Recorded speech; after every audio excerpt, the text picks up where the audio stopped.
Hybrid കഞ്ചാവുമായി 3 യുവാക്കൾ അറസ്റ്റിൽ. പോലീസിന് ലഭിച്ച രഹസ്യ വിവരത്തെ തുടർന്ന് നടത്തിയ പരിശോധനയിലാണ് രാജകുമാരിയിൽ നിന്നും 3 യുവാക്കളെ പിടികൂടിയത്. ഇന്നലെ രാവിലെയാണ് ഹൈബ്രിഡ് കഞ്ചാവുമായി 3 യുവാക്കളെ പോലീസ് പിടികൂടിയത്.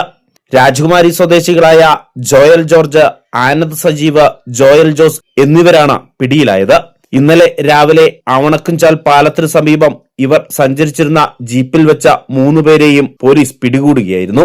ജോയൽ ജോർജ് ബാംഗ്ലൂരിൽ ഒരു വിവാഹ ചടങ്ങിൽ പങ്കെടുത്ത തിരികെ വരുന്ന വഴി ഉപ്പാറയിൽ ബസ്സിറങ്ങിയ ജോയലിനെ കൂട്ടുകാർ ചേർന്ന് കൂട്ടിക്കൊണ്ടുവരുന്നതിനിടയിലാണ് രാജാക്കാട് പോലീസ് ഇവരെ പിടികൂടിയത്. ഇവരിൽ നിന്നും 18.17 ഗ്രാം കഞ്ചാവാണ് പിടികൂടിയത്. 15,000 രൂപ നൽകി വാങ്ങിയതാണെന്നും ഉപയോഗിക്കാനാണ് വാങ്ങിയതെന്നുമാണ് ഇവർ പോലീസിന് നൽകിയിരിക്കുന്ന മൊഴി.